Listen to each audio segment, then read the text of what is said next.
I'm up here at the site of the future Acavallo shop. I've got all these pieces together.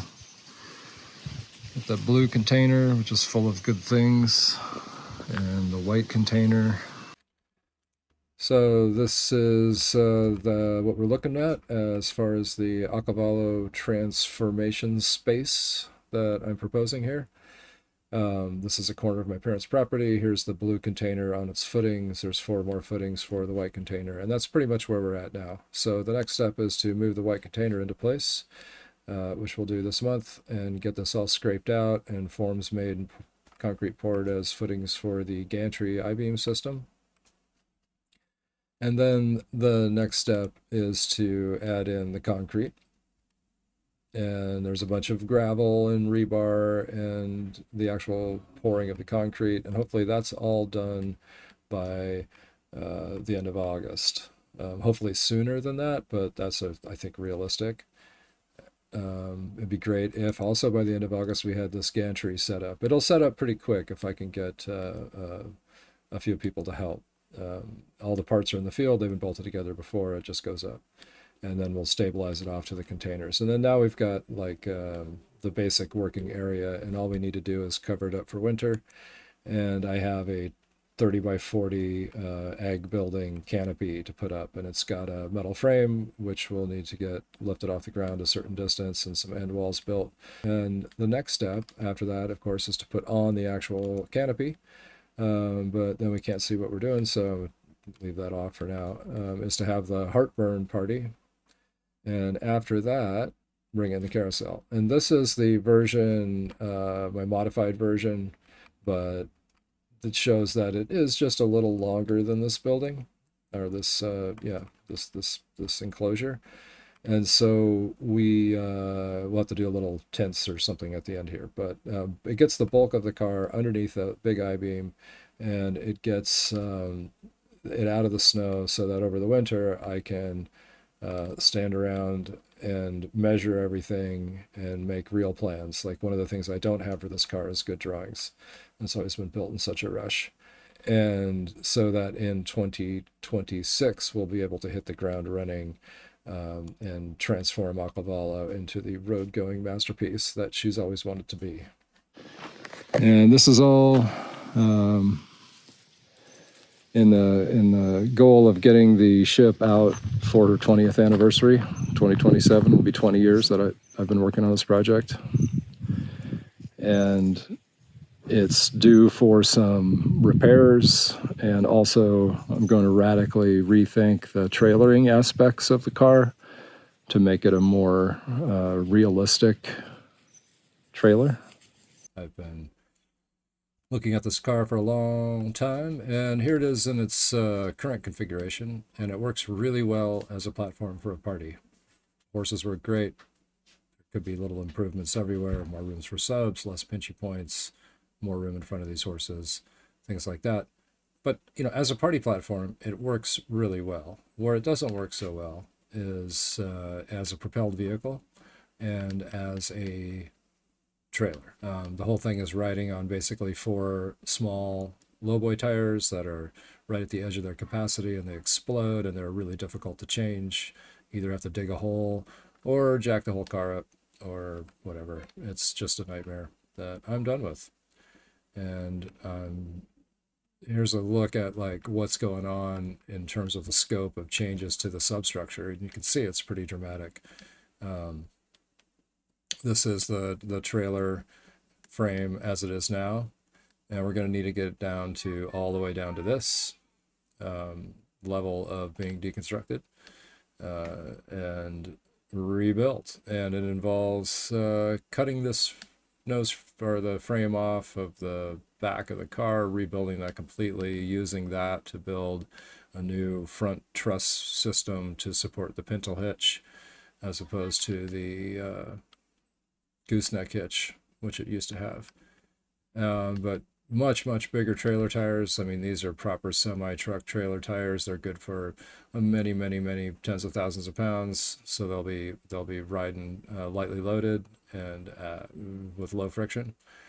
And I've done things like turn the motor around. Right now we're set up so that to drive the carousel forward, the motor actually runs in reverse, the weakest gear in the transmission. So we've burned out transmissions, we've burned out motors. Everybody's working really hard. And I've got a couple different ideas for how to propel this one, but it all comes down to a nice big motor compartment where multiple options can be fitted. What's shown here is the most space consumptive version, which is the tractor pull motor. Because I think it would be amazing to have this thing in a tractor pull. But if this is all designed right, this could be a sled that can be removed. We've got the tractor pull sled, we've got the Burning Man sled, and the Burning Man sled has a nice small, economical, low stress, really geared down motor, so it can only go 5 miles an hour max, probably more like 3.5 max. But if we can fit this one in there, we can fit the other one in there. And the idea is that this would be designed such that it could be swapped in and out with relative ease. And here is the car with all of its new elements sort of mapped out. Wings, I think we've seen previews of those before. And then just, how that whole frame gets wrapped around underneath the car. A little room, more room in front of these horses. Bent wing, gull wing, crank arms to get rid of a pinch point. Revised fire systems, revised fuel delivery for those. A lot of little upgrades like that, and that's all coming down to a streamlined trailering package where things are simple and easy to set up and down with constrained guide arms, support arms, so it all can stay together and doesn't have to come apart in a million pieces. Wheels that flip up, stairs that flip up and can be flipped down for easy access while parked. Little things like that are going to make a huge difference. And upgrades like using a strap winch to put up the main mast instead of having 3 people walk this rickety walk up here. This one, the front one's actually not so bad as the back one. That's a real kind of really sketchy. And there's a lot to figure out here to make this all come true. But part of that, it would be turning the tow vehicle into an RV, for example, both to house the crew and also make it not a commercial vehicle, to make a tour to the East Coast possible, things like that. And it's a game. And what I don't, it might look like really good drawings here, but I don't really have very, very good drawings. I'm missing a lot of key bracketry because it was all built in such a hurry and built back when I was using 2D AutoCAD. So yeah, so that's like why I want to get it in there this winter so that I can sort out which of these drawings is right and what these parts are and all this stuff that I've got thrown everywhere. Yeah, but that's a quick preview. Just better everything. Oh, and I forgot to mention the sound system. Living room for, this is kind of silly. These are point source speakers and I have 2 of them side by side. So why would you do that? But the idea that there's some newer, modern, more funner speakers, maybe actually less modern, more vintage, that still sound good, cool old horns, stuff like that. Make it a part of the artistic part of the car, the sound system. And I did that by moving all of the big bulky subwoofers right down into the core of the car where the motor used to be. So now there's 4 of these big Sirwin Vegas pounding the earth down below the floor. And maybe that's a good idea, maybe it's not. There's room for collaboration with an audio engineer / tech person to help me sort out what's going to work and what's going to sound good. And but all that comes second. First step is get the car into the shop, get it taken apart, get it all measured, get it documented, get it ready for a total transformation in 2026.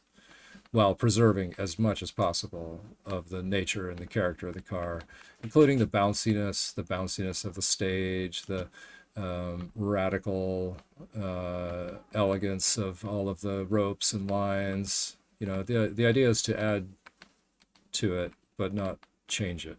Just make it easier on the real world team that's going to have to transport and set up and maintain this thing. Those are my thoughts. But I've been working up to this for a long time, like to have the space to really work on this car And this shop's really all about that. It's nothing more than is necessary to work on the car. And hopefully it'll be a platform for a better shop in the future. But for now, it's just enough to get done what I want to get done for this car and this beautiful contraption that is the Acavallo Carousel. I mean, the thing has just been such a huge part of my life, and it's a little scary to think about cutting into her because there's always the potential, like, what if I get hit by a truck and it never gets back together again? But I don't think I'm going to get hit by a truck, and the time is now, and it's a good long window. I'll have all next year to really work on it, and then all next summer, the summer after that, to do the detail stuff to get it ready for a Burning Man 2027, and then a tour after that.